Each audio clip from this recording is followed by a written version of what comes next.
ओम नमः शिवाय। शिवजी सदा सहाय। ओम नमः शिवाय। गुरुजी सदा सहाय। जय गुरुजी। गुरुजी के चरणों में शत शत कोटि कोटि प्रणाम। जय गुरुजी संगत जी। आज गुरुजी की कृपा से मैं गुरुजी की किताब दिव्य आभा, जो हमारे लिए सबसे बड़ा गुरु ग्रंथ है, पढ़ने जा रही हूँ। आप सब संगत जी भी सुनिएगा। जय गुरुजी। शुक्राना गुरुजी। जीवन मृत्यु के रचयिता। श्रद्धालु की निजी नीति में गुरुजी का हस्तक्षेप, जहाँ पर वह भक्त को उन विपदाओं से बचाते हैं जिनका उसे ज्ञान नहीं हो, और ये करने के लिए उसके कर्मों का निवारण समझना सरल नहीं है। साथ ही उसके बुरे कर्मों को समाप्त करने में सर्वशक्तिशाली के कृत्य जीवन और मृत्यु पर उनका अधिकार सिद्ध करते हैं। दुष्ट आत्मा बनाम गुरु ऊर्जा। नरेंद्र धंड अब अहमदाबाद स्थित जनरल इलेक्ट्रिक में कार्यरत के परिवार को एक विचित्र समस्या थी। उनकी पत्नी के शरीर में एक शक्तिशाली दुष्ट आत्मा ने प्रवेश कर लिया था। उनकी मां पटियाला में नव वर्ष के अवसर पर गुरुजी से मिली और उनका एक चित्र लेकर घर आई। परिवार ने पंचकूला में गुरुजी से भेंट करनी चाहिए, किंतु ये संभव नहीं हो सका। वे मनसा देवी चले गए। महिलाओं का सरलता से हर बात पर विश्वास करने के लिए नरेंद्र ने उन पर व्यंग कसा कि हर ईंट के पीछे 2 गुरु मिल जाएंगे। अंततः परिवार को चंडीगढ़ में शिवरात्रि के अवसर पर गुरु दर्शन करने का सौभाग्य प्राप्त हुआ। नरेंद्र ने अनेक सत्संग सुने और गुरुजी को ये भी कहते हुए सुना कि जो भी श्रद्धा से आया है वह उसके घर अवश्य जाएंगे। अगले दिन प्रातः 4:30 बजे ये शब्द सत्य सिद्ध हुए, जब उनके शयन कक्ष का द्वार खुला और नरेंद्र ने गुरुजी की छाया देखी। गुरुजी ने घर पर अपने आने के प्रमाण भी छोड़े। घर की सफाई करते समय दंपति को कुछ स्वर्ण के अति महीन तार मिले। उनको ये पता नहीं था कि ये क्या है, परंतु अगले 20 दिन तक घर में वह उन्हें उठाते रहे। ये वही तार थे जो गुरुजी के वस्त्रों में सज्जित बेल बूटों में लगते हैं। नरेंद्र ने गुरुजी से मिलने का निश्चय किया और एक शनिवार को उनसे मिलने चंडीगढ़ गए। उन्होंने गुरुजी से अपनी पत्नी की समस्या का उल्लेख किया तो गुरुजी ने कहा कि उन्हें आशीर्वाद मिल गया है। नरेंद्र निराश हो गए। वह सोच रहे थे कि गुरुजी ने उनसे अपनी समस्या के बारे में क्यों नहीं पूछा और उनसे और अधिक बात क्यों नहीं करी। उस समय तक वह गुरुजी द्वारा उच्चारित शब्दों की पूरी शक्ति से अनभिज्ञ थे। उनके कथन सत्य वचन हैं, भले ही कितने भी अनौपचारिक रूप से किसी की समस्या का निवारण करने के लिए कहे गए हों। नरेंद्र फिर गुरुजी के जन्म स्थान डुगरी ग्राम गए। वहां से वे यादगार के लिए गुरुजी के घर से एक ईंट ले आए। उस ईंट को धोकर उन्होंने घर में पूजा स्थान पर रख दिया। उसी रात्रि को उन्हें एक स्वप्न आया।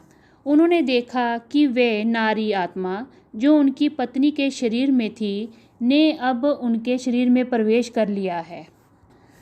उनके मुख से वह बोली कि उसे कभी भी वश में नहीं किया जा सकता था, किंतु घर में रखी हुई वह ईंट इतनी शक्तिशाली है कि अब वह यहाँ पर और एक पल भी नहीं रह सकती है। वह इसी समय इस घर को छोड़कर जा रही है। परिवार की समस्या हल हो गई थी गुरुजी के घर से लाई हुई इस ईंट के कारण। वह एक ईंट नरेंद्र के उस परिहास की हर ईंट के पीछे 2 गुरु मिल जाते हैं का मुंह तोड़ उत्तर भी था। अथाह प्रयत्न करने पर भी अगले दिन नरेंद्र को वह पूरा सपना याद नहीं रहा था, किंतु गुरुजी ने उनके मन की सभी शंकाएं ये कहकर दूर कर दी कि उन्हें एक ईंट के माध्यम से कृपा हुई थी। फिर गुरुजी ने सदा की भांति थोड़े से वाक्यों में गुरु की प्रकृति का रहस्योद्घाटन ये कहकर कर दिया कि गुरु को कुछ भी बताने की आवश्यकता नहीं है। गुरु को इस स्तर तक मत गिराओ। गुरु को तुम्हारी समस्या का आभास है और वे उसका हल निकाल लेंगे। बार बार गुरु जी के ये शब्द सत्य सिद्ध हुए हैं। नरेंद्र की बेटी का उद्धार। जनवरी 1998 में नरेंद्र अपने भतीजे की पहली लोहड़ी पर होने वाले समारोह के लिए कुछ उपले लाने डुगरी गए। वे गुरुजी की मां से मिले, जिन्होंने उन्हें एक बोरी उपले ले जाने के लिए कहा, किंतु वे अपनी कार में केवल 5 उपले लेकर वापस आ गए। 3 दिन के पश्चात माताजी गुरुजी के पास दिल्ली में थीं। गुरुजी ने उनसे प्रश्न किया कि क्या कोई उपले लेने आया था। माँ को नरेंद्र का नाम पता नहीं होने के कारण उन्होंने कहा कि चश्मा पहने हुए एक युवक आया था और वे कुछ उपले अपनी कार में रखकर ले गया था। जब गुरुजी ने पूछा कि क्या बोरी भर के उपले दिए थे, तो माँ ने नकारात्मक उत्तर दिया।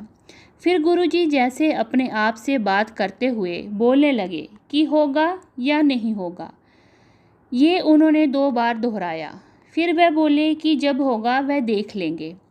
शीघ्र ही नरेंद्र की पत्नी गर्भवती हो गई। उसके 8वें मास में नरेंद्र ने नवजात शिशु को लपेटने के लिए गुरुजी से उनके वस्त्रों के लिए अनुग्रह किया। गुरुजी ने मना कर दिया। शल्य क्रिया के द्वारा नरेंद्र की पत्नी ने एक कन्या को जन्म दिया। जन्म के दिन ही उसके फेफड़ों में संक्रमण हो गया। नरेंद्र ने जब गुरुजी को बताया तो उन्होंने कहा कि सब ठीक हो जाएगा, किंतु तीसरे दिन उस नवजात शिशु की मृत्यु हो गई। नरेंद्र की पत्नी के टांकों में पस भर गया। 21 दिन में वह पस पेट की एक थैली के रूप में एकत्रित हो गया। नरेंद्र की पत्नी अत्यंत दुखी थी। उसने गुरुजी को उनके चित्र के सामने उनको भला बुरा कहा। विलाप करते हुए उनसे कहा कि वह अपना बच्चा पहले ही खो चुकी थी और अब उसे ये समस्या हो गई थी। उस रात्रि से उसे अपना उत्तर मिल गया। गुरुजी ने उसे स्वप्न में दर्शन देकर उसे 21 दिन तक एक आरती करने को कहा। उन्होंने एक उपाय भी बताया। फिर उन्होंने कहा कि उसके उदर में वह थैली जन्म दिवस के 42 दिन बाद लुप्त हो जाएगी। शोक संतप्त माँ ने गुरुजी के कथन का अनुसरण किया। उसने वह आरती 21 दिन तक करी। आश्चर्यजनक रूप से उस दिन के पश्चात उसे उस आरती के शब्द याद ही नहीं रहे। शीघ्र ही उसके टांकों के निकट एक छिद्र हो गया, जिसमें से पूरा पस बह कर निकल गया। परंतु नरेंद्र का दुख अब तक बना हुआ था। एक दिन वह अपने घर में दिया जलाते हुए रोने लगे। उस रात्रि गुरुजी ने नरेंद्र को स्वप्न में दर्शन दिए और उसे उस स्थान पर ले गए जहां नरेंद्र ने अपनी नवजात शिशु को दफनाया था। उन्होंने उसे वहां खोदने के लिए कहा। फिर उन्होंने उस शिशु को उनके हाथ में रखने के लिए कहा, जो अचानक बहुत बड़ा प्रतीत हुआ। फिर गुरुजी ने दूसरे हाथ से उसके ऊपर जल छिड़का तो वह रो पड़ी। फिर उन्होंने नरेंद्र से 2 बार पूछा कि क्या उसे ये कन्या चाहिए। स्तंभ नरेंद्र कुछ कह नहीं सके। गुरुजी ने उन्हें बताया कि यदि उस समय वह उनकी माँ के कहे अनुसार उपलों की पूरी बोरी ले जाते तो ये घटनाएं नहीं होती। इस शिशु ने जन्म ही नहीं लिया होता। गुरुजी ने समझाया कि नवजात शिशु के जीवित रहने से माता पिता में से एक की मौत निश्चित थी। उस स्वप्न में जो जागृत अवस्था से अधिक सत्य था, नरेंद्र ने कन्या को अस्वीकार कर दिया। गुरुजी ने फिर उस कन्या को मोक्ष दिया। नरेंद्र ने उस कन्या के शरीर से एक प्रकाश किरण निकलकर गुरुजी के कमल चरणों में जाती हुई देखी। गुरुजी ने कहा कि उसे वह मुक्ति प्राप्त हुई है जो तपस्वी सहस्र वर्षों की तपस्या के बाद भी प्राप्त नहीं कर पाते। उस शमशान घाट में गुरु कृपा से एक आत्मा को मुक्ति प्राप्त हुई थी और पुत्र को आयु वृद्धि। अक्षय अत्यंत विलक्षण बालक था। 3 वर्ष की आयु तक उसके शरीर और मूत्र से गुरुजी की सुगंध आती थी। एक दिन उसके पिता नरेंद्र ने उनकी जन्मपत्री एक ज्योतिषी को दिखाई तो उन्होंने कहा कि उसकी आयु केवल 8 वर्ष तक ही है। दुखी माँ ने नरेंद्र को गुरुजी से प्रार्थना करने के लिए कहा। दिसंबर 2001 में गुरुजी जालंधर में थे। नरेंद्र ने वहां जाकर गुरुजी को जोशी के कथन से अवगत कराया तो उन्होंने मात्र इतना उत्तर दिया कि जोशी लोगों को गलत मार्ग पर ले जाते हैं। कुछ दिन पश्चात एक भक्त ने जालंधर में ही एक समारोह का आयोजन किया था। गुरुजी ने नरेंद्र को आने के लिए कहा तो उन्होंने चंडीगढ़ में एक अधिवेशन होने के कारण अपनी असमर्थता व्यक्त करी। गुरुजी के अनुरोध पर नरेंद्र रात्रि 10 बजे चंडीगढ़ से जालंधर पहुंचे। गुरुजी उस समय प्रसाद वितरण कर रहे थे। उन्होंने नरेंद्र को भी प्रसाद दिया। फिर नरेंद्र ने लंगर किया और उसके उपरांत गुरुजी के साथ हाल में बैठ गए। सतगुरु ने पुनः प्रसाद बांटा और नरेंद्र को देते हुए बोले कि उन्होंने उसके पुत्र की आयु वृद्धि कर दी है। नरेंद्र को गुरुजी का कथन याद है, केवल रब ही ये कर सकता है और वह उसके सामने है। जब अक्षय का पाठशाला जाने का समय आया तो उसके अभिभावकों ने 3 स्थान पर प्रवेश पत्र भरे थे। 2 ने बहुत अधिक राशि दान के रूप में मांगी तो उनके बारे में सोच विचार ही बंद करना पड़ा।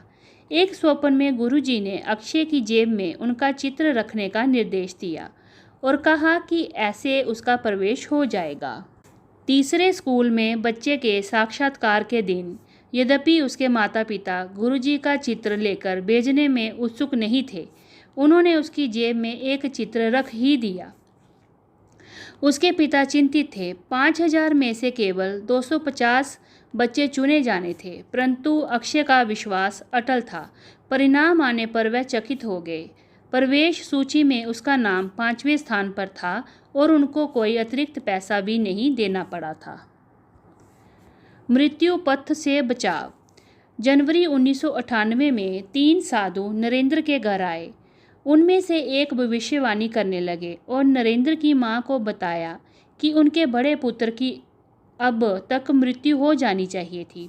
ये सुनकर मां ने नरेंद्र की पत्नी को बाहर बुलाया। संत ने कहा कि उसकी बढ़ी हुई आयु उन महापुरुष के कारण है जिन पर वह आस्था रखते हैं। फिर उस घुमक्कड़ जोशी ने कहा कि नरेंद्र की मृत्यु 30 जनवरी को हो जाएगी। यदि उस संत को कपड़े दिए जाएं तो वह इस विपदा को दूर कर देंगे।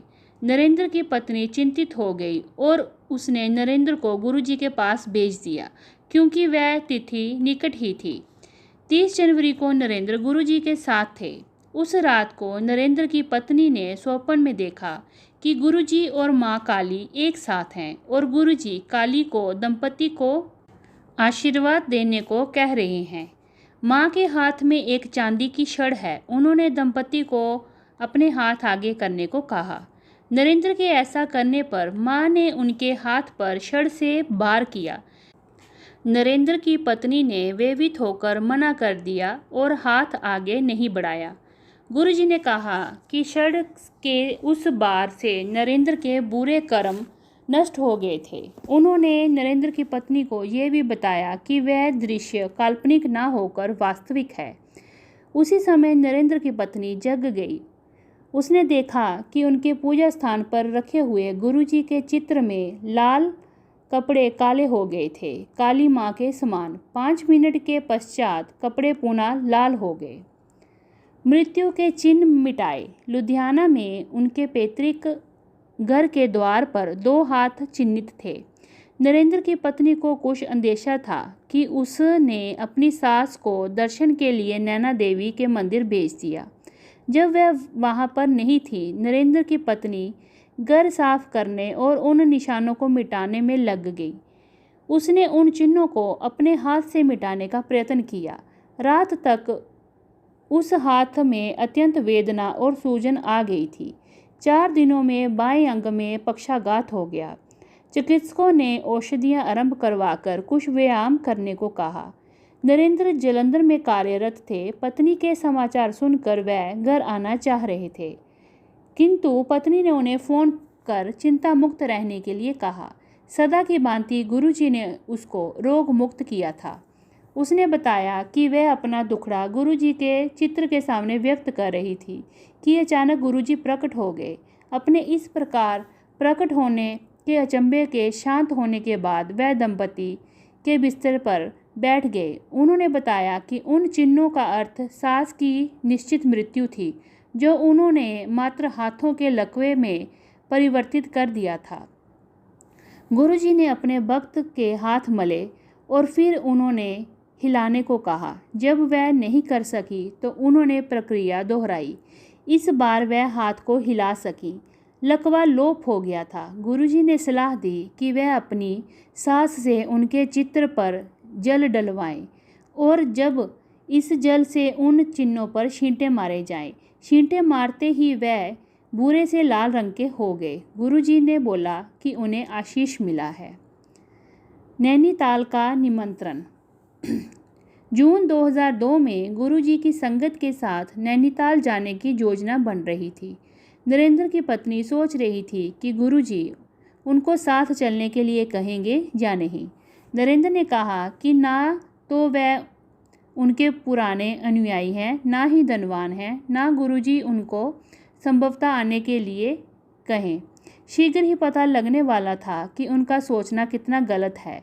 गुरुजी की संगत में कोई भेदभाव नहीं होता और उन जैसी तेजस्वी विभूति के सम्मुख सब दीन हैं, सब वे दाता हैं और शेष सब कोई भी लौकिक प्रतिष्ठा होते हुए मात्र भिक्षु हैं। 2-3 दिन में ही गुरुजी ने नरेंद्र को दिल्ली बुलाया। दिल्ली पहुंचकर लंगर खाने के उपरांत गुरुजी ने उन्हें नैनीताल आने का निमंत्रण दिया। जब नरेंद्र घर वापस पहुंचे तो उन्होंने अपनी पत्नी से कहा कि गुरुजी ने केवल औपचारिकता के लिए उन्हें आमंत्रण किया होगा, पर जाने से 3 दिन पूर्व गुरुजी ने उन्हें बुलाया और साथ में ऊनी वस्त्र भी लाने के लिए कहा। गुरुजी ने नरेंद्र के समस्त भ्रम दूर कर दिए थे। नरेंद्र कहते हैं कि उनको आपके जीवन के बारे में सब ज्ञान है। आप क्या करते हैं और क्या सोचते हैं। नैनीताल में गुरुजी ने नरेंद्र को डिप्लोमा अथवा डिग्री पाठ्यक्रम करने के लिए कहा। नरेंद्र ने कहा कि 1 दशक के बाद ये करना अत्यंत कठिन होगा, परंतु गुरुजी ने उसे बलपूर्वक ये करने का आदेश दिया। नरेंद्र ने डिप्लोमा पाठ्यक्रम करना आरंभ किया, पर उसे पूरे करने की शंका के साथ। परीक्षाओं में नरेंद्र ने गुरुजी से सहायता मांगी। गुरु कृपा से उन्होंने ये 2 वर्ष में ही पूर्ण कर लिया और गुरुजी को समाचार देने गए। गुरुजी सोच रहे थे कि नरेंद्र उन्हें ये बताने का कष्ट क्यों कर रहा है। उन्होंने कहा कि परीक्षाएं तो उन्होंने ही लिखी थी और सफल रहे हैं। गुरुजी की दया से नरेंद्र ने MBA कर लिया था। सबको आशीर्वाद। गुरुजी सबको अपना आश्रय प्रदान करते हैं। उन्हें भक्त के भूतकाल से कोई अभिप्राय नहीं है। उन्हें पावन पवित्र विचारों की भी कोई आवश्यकता नहीं है। ईमानदारी से किया हुआ स्वभावलोकन अधिक लाभप्रद होगा। सतगुरु सदाचारी और दुराचारी, अच्छे और बुरे, धनवान और निर्धन में कोई भेदभाव नहीं करते। उनकी छत्रछाया में परिवार, मित्र, संबंधी आदि सब आकर उनकी कृपा के पात्र बनते हैं।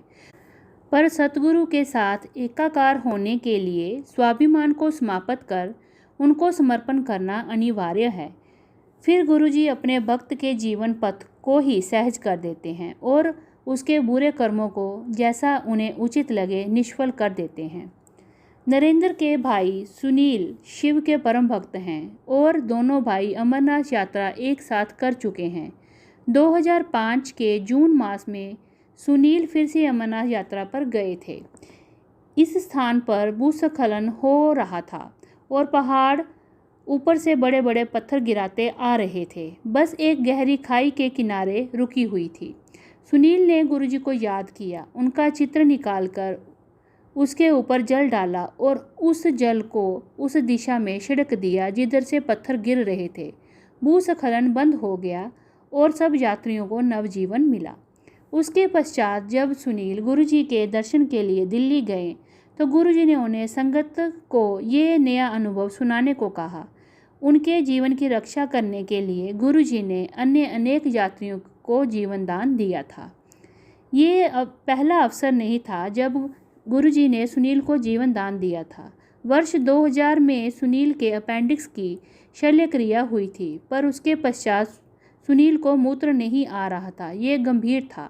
इससे संबंधित उदरशूल उनसे सहा नहीं जा रहा था। चिकित्सकों के अनुसार उनकी इस कठिनाई का मूल उनकी मानसिकता थी और उन्होंने वेलियम गोलियां खाने को कहा, किंतु स्थिति में कोई सुधार नहीं हुआ। जब सुनील चंडीगढ़ में गुरुजी के पास गए तो उन्होंने 17 गिलास चाय पिलाई और 2 लंगर कराए। जैसे ही सुनील जाने को तत्पर हुए, गुरुजी ने 1 कप चाय और पीने को कहा। सुनील पहले ही इतना तरल लेने के पश्चात और लेने की स्थिति में नहीं थे, अतः गुरुजी ने वह चाय अपने सामने ही पीने के लिए कहा। वह बोले कि अब सब ठीक हो जाएगा। बाहर जाते ही सुनील ने मूत्र किया, कोई 10 मिनट तक। उस दिन से उन्हें वह समस्या पुनः नहीं हुई है। गुरुजी द्वारा अभिमंत्रित चाय ने वह किया जो चिकित्सकों की औषधियाँ नहीं कर पाई थीं। 1997 में एक संबंधी की बेटी मधु अस्वस्थ हो गई। उसे कुछ स्नायु संबंधित समस्या थी और उसको उदर का पक्षाघात हो गया था। वह गुरुजी की अनुयायी थी और चिकित्सा के जाने के पूर्व उसने गुरुजी के दर्शन करने चाहे। उसे चंडीगढ़ लाया गया और बाहर एक खिड़की के पास बिठाया, जहाँ से वह गुरुजी को देख सके। मधु ने रोते हुए प्रसाद लेने के लिए प्रार्थना करी।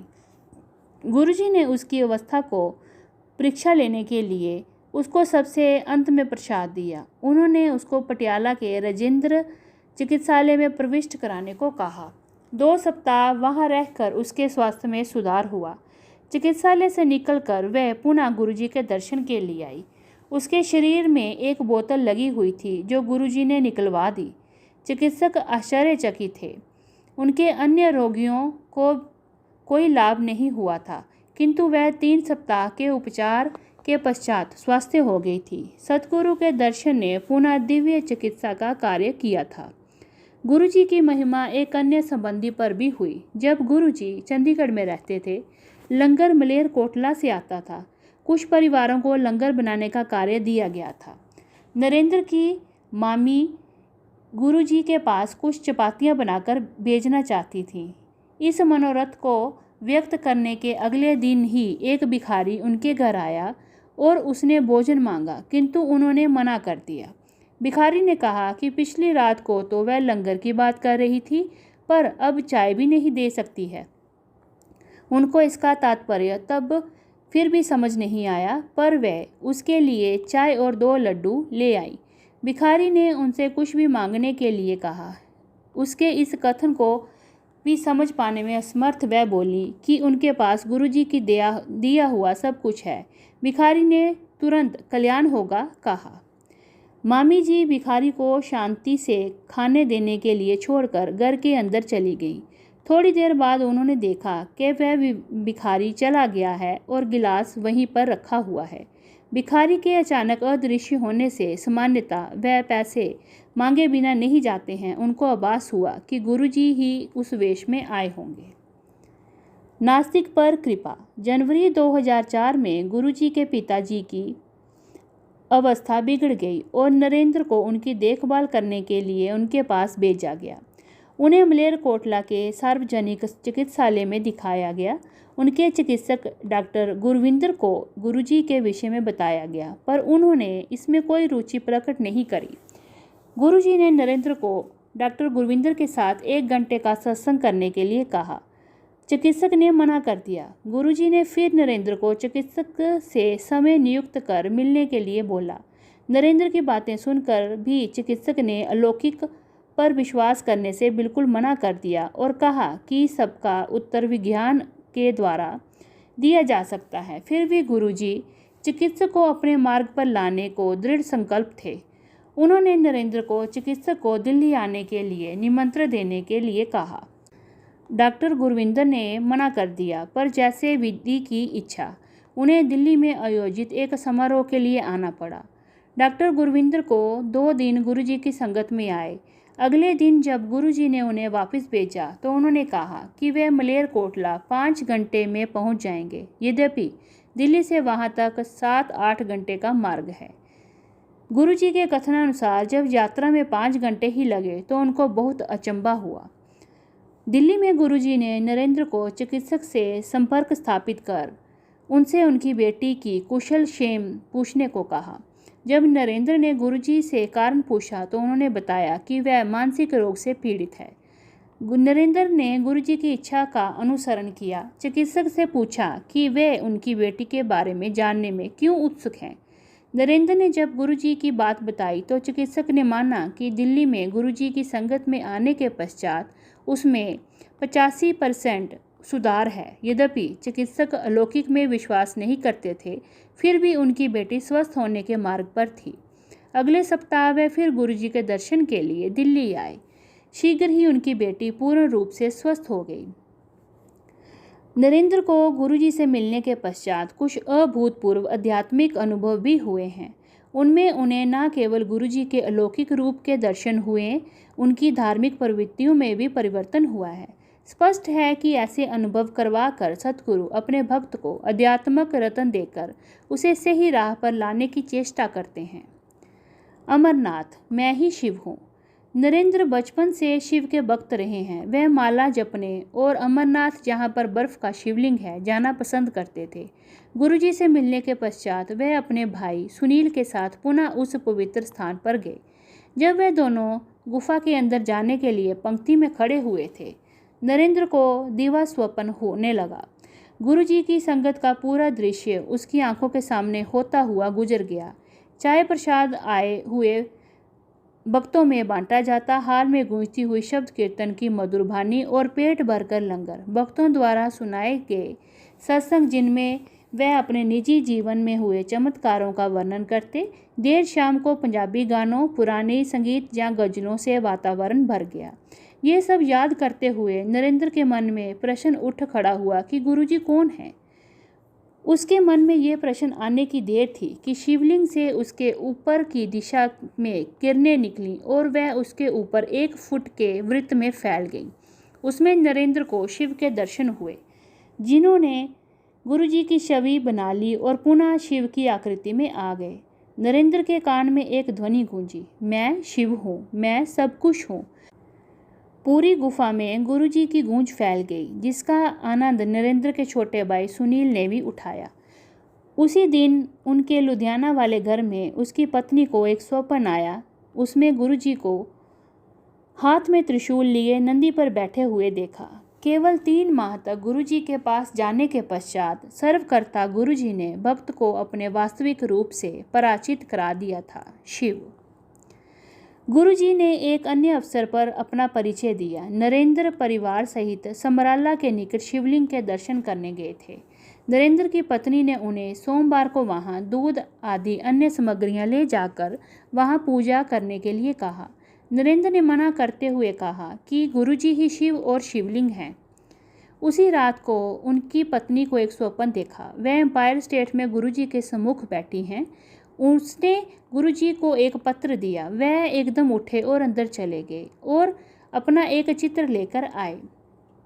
वह चित्र अति सुंदर था, किंतु उस पर से गुरुजी एकदम लुप्त हो गए और उस पर ओम की आकृति दृष्टिगोचर हुई। फिर उसमें से एक शिवलिंग निकला। उसमें गुरुजी से इस बारे में प्रश्न किया कि गुरुजी ने चित्र को पुनः देखने के लिए कहा। उसने देखा कि शिवलिंग में गुरुजी विराजमान हैं। उसे अभी भी सब अस्पष्ट था, अतः जब उसने गुरुजी से पुनः प्रश्न किया तो वह बोले कि उनके पास आने के बाद उसे कहीं जाने की आवश्यकता नहीं है। गुरुजी ने उसे बताया कि उनके समक्ष आने के पश्चात अन्यथा कहीं नहीं जाना चाहिए, क्योंकि वह ही रब हैं। तुम्हारी हृदय गति रुक जाएगी। एक बार गुरुजी लेट कर पाठ कर रहे थे और सब भक्त उनको घेर कर उनकी सेवा में लगन थे। एक भक्त जो उनके कमल चरण बहुत देर से दबा रहा था, थक गया और उसने अपना कार्य नरेंद्र को सौंप दिया। नरेंद्र प्रसन्न होकर गुरुजी के पैर दबाने लगे। उन्होंने गुरुजी के पैरों को हाथ ही लगाया था कि उन्हें अपना परिचय देने के लिए कहा गया। उन्होंने अपना नाम बताया तो गुरुजी ने जोर लगाकर पैर दबाने को कहा। थोड़ी देर बाद उन्होंने अपने तलुए और जोर से दबाने के लिए कहा, क्योंकि उनमें अत्यधिक पीड़ा हो रही थी। 10 मिनट के पश्चात सतगुरु ने पुनः नरेंद्र को अपनी पूरी शक्ति लगाकर तलुए दबाने को कहा। उन्होंने वैसा ही किया। गुरुजी के पैर के अंगूठे से अमृत प्रवाह होने लगा, जैसे गाय दूध देती है। गुरुजी के पैर के आसपास 1 फुट तक क्षेत्र उससे गीला हो गया। गुरुजी ने नरेंद्र को कहा कि अब देखो गुरु कौन है, उसका पूर्ण शरीर अमृत से भरा हुआ है। इसी प्रकार जब नरेंद्र ने गुरुजी को उनका वास्तविक रूप दिखाने के लिए विनती करी तो उन्होंने नम्रतापूर्वक मना कर दिया। उन्होंने उसे समझाया कि वह 14,000 वाट के तार के समान हैं और उनके वक्त 0 वाट के बल्ब। वह बोले कि अगर उन्हें छुआ गया तो छूने वाला नष्ट हो जाएगा। वह शिव हैं, उसके हृदय की धड़कन रुक जाएगी। समय आने पर वह उन्हें दर्शन करने की क्षमता देंगे। माला टूट गई। यदा कदा गुरुजी भक्त के निजी धार्मिक व्यवहार पर अपनी राय व्यक्त कर देते थे, पर ऐसे अवसर बहुत ही कम होते थे। माला को कुछ भी बताने को वह मना करते थे, क्योंकि ऐसे मनुष्य स्वाभिमानी हो जाता है, परंतु नरेंद्र इस प्रथा को अपने बचपन से करते आ रहे थे। एक दिन जब वे ऐसा करके अपने घर में पूजा कक्ष में कर रहे थे, वह समाधि में चले गए और बड़े मंदिर पहुंच गए। वहां पर वे हाल में बैठे हुए थे और माला उनके सामने रखी हुई थी। गुरुजी अपने आसन पर आसीन थे और शिव मूर्ति के स्थान पर स्वयं शिव मानव रूप ग्रहण कर विराजमान थे। शिव के हाथ से एक किरण निकलकर उनकी माला पर पड़ी। उसी प्रकार से एक किरण गुरुजी के हाथ से माला पर आई। जैसे ही दोनों किरणें माला पर पड़ी, वह टूट गई। उसी क्षण नरेंद्र की चेतना लौटी और उन्होंने देखा कि उनकी माला वास्तव में टूटी हुई थी। उस दिन से नरेंद्र ने माला को कुछ भी बताना बंद कर दिया है। अब गुरुजी के कथन पर विश्वास करते हैं कि प्रार्थना कभी भी करी जा सकती है। प्रभु को याद करने के लिए ना ही कोई माला, ना ही कोई उपयुक्त समय चाहिए। ईश्वर को खाते पीते, घूमते, भोजन बनाते हुए, लेटे हुए और कोई भी कार्य करते हुए कभी भी याद कर सकते हैं और उसको धन्यवाद दे सकते हैं। यथार्थ में समाधि की सफलता भक्त और ईश्वर के संबंध का प्रत्यक्ष प्रमाण हो। यदि उन दोनों का संबंध अटल और अटूट है तो वह कहीं भी और कभी भी, किसी भी अवस्था या किसी भी वातावरण में तुरंत स्थापित हो जाएगा, भले ही उस समय कानों को चुभने वाला संगीत गूंज रहा हो। बड़ा मंदिर, जहाँ पर गंगा के दर्शन होंगे। एक अवसर पर गुरुजी ने नरेंद्र और उनके परिवार को कुछ दिन के लिए बड़े मंदिर में रहने के लिए कहा। वहाँ रहते हुए एक दिन नरेंद्र और एक अन्य अनुयायी हाल में रखी हुई शिव प्रतिमा को साफ कर रहे थे। अचानक नरेंद्र ने उस मूर्ति के चरणों से अमृत निकलता हुआ देखा। उन्होंने उसे कपड़े से साफ कर दिया, पर वह स्थान पुनः गीला हो गया। नरेंद्र के साथ जो अनुयायी थे, उन्होंने कहा कि ऐसा संभव नहीं है। उन्होंने कहा कि नरेंद्र ने उस स्थान पर ब्रासो नहीं लगाया होगा। जब उन्होंने स्वयं साफ करने का प्रयास किया तो तुरंत ही वहां फिर अमृत प्रवाह हुआ। ये देखकर वह भी अचरज में पड़ गए। नरेंद्र पहली बार बड़े मंदिर में दिसंबर 1998 में गए थे। गुरुजी ने स्वयं उन्हें और अन्य अनुयायियों को उसका भ्रमण करा के दर्शन कराए। अचानक समूह ने देखा कि आधा लिंग गीला है और ये सोच रहे थे कि ये कैसे संभव है। उनके ऐसा सोचते ही गुरुजी तुरंत बोले कि उस पर अमृत वृष्टि हो रही है। उन्होंने भविष्यवाणी करी कि एक दिन गंगा नदी स्वयं आकर इस लिंग को दुग्ध स्नान कराएगी। ये लिंग भारत के 12 ज्योतिर्लिंगों से भी प्रमुख होगा और जिनकी अभिलाषाएं कहीं और पूर्ण नहीं हो सकेंगी, यहाँ होंगी। गुरुजी के इस कथन के एक सप्ताह पश्चात एक अन्य अनुयायी श्री सिंगला ने स्वप्न में देखा कि गंगा इस लिंग को अपने जल से स्नान करा रही है। राधा कृष्ण के दर्शन। 2006 में नरेंद्र का परिवार मथुरा कृष्ण भक्तों के पावन स्थल पर तीर्थ यात्रा करने के लिए जाना चाह रहा था, किंतु अथक प्रयास करने पर भी उनकी योजनाएं क्रियान्वित होने से रह रही थीं। अप्रैल 2006 तक ऐसा ही चलता रहा। इसी समय परिवार बैसाखी के अवसर पर बड़े मंदिर में आया। गुरुजी ने नरेंद्र की पत्नी को स्वप्न में दर्शन दिए और उसको अपने कमल चरण दबाने के लिए कहा। उनके पैर दबाते हुए सतगुरु के चरणों में से एक कृष्ण की मूर्ति प्रकट हुई। उन्होंने उसे वे उनके पेट पर रखने के लिए कहा।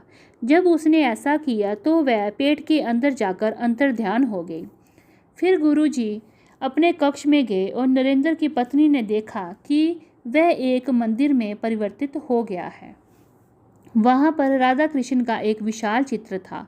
वह भक्त जो वृंदावन जाकर कृष्ण की प्रतिमा देखना चाह रही थी ने ये देखकर गुरुजी से स्पष्टीकरण मांगा। गुरुजी ने प्रश्न में उत्तर दिया कि क्या उसे दर्शन हुए? वृंदावन जाने की कोई आवश्यकता नहीं है, सब कुछ इधर ही है।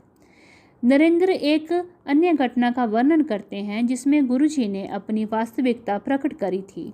एक स्वप्न में नरेंद्र को एक हाल में ले जाया जाता है। गुरुजी उसे बुलाकर 3 बार उसके कान खींचते हैं और फिर मस्तक के मध्य के स्थान को 3 बार छू कर कहते हैं, कल्याण हो गया। कुछ दिन के पश्चात नरेंद्र ने देखा कि गुरुजी के लॉकेट पर, जिसमें वह सदा पहने रहता है, ओम और शेषनाग की छवि अंकित है। ये अभी भी नरेंद्र के लॉकेट पर देखी जा सकती है। नरेंद्र ने इसका उल्लेख गुरुजी से किया तो वह बोले कि केवल भगवान ये कर सकते हैं। कोई और अपने को ईश्वर कह सकता है पर वह परमात्मा है और यथार्थ में विधाता वही हैं। उनका रूप रहस्यात्मक और आश्चर्यजनक है। नरेंद्र उनसे जिनकी जूतियाँ प्राप्त करने की घटना का उल्लेख करते हुए कहते हैं कि वह 3 आकार की हैं, 6, 7 और 8, और गुरुजी उन तीनों को पहना करते थे। कई अन्य अनुयायी ने भी गुरुजी के विभिन्न रूपों को देखा है। ऐसा केवल वही कर सकता है जिसने भौतिक पर विजय प्राप्त कर ली हो, जो माया से उच्च है और प्रकृति जिसके चरणों में निवास करती हो, जो उसका स्वामी हो, जो शिव है, जिसका कोई आदि मध्य और अंत नहीं है, जिसने काल समय से पूर्व जन्म लिया हो और जिसने गुरुजी के रूप में मानव जाति का कल्याण करने के लिए अवतार लिया हो। वह प्रेम सहित अपने भक्तों का संरक्षण करते हैं, उन्हें कभी भी अयोग्य होने का आभास नहीं होने देते और सदा अपने भीतर छिपी हुई दिव्यता को खोजने की प्रेरणा देते हैं। ये सत्संग अहमदाबाद के नरेंद्र ढंड अंकल जी का है। जय गुरु जी, शुक्राना गुरु जी। ओम नमः शिवाय, शिव जी सदा सहाय। ओम नमः शिवाय, गुरु जी सदा सहाय। जय गुरु जी, शुक्राना गुरु जी।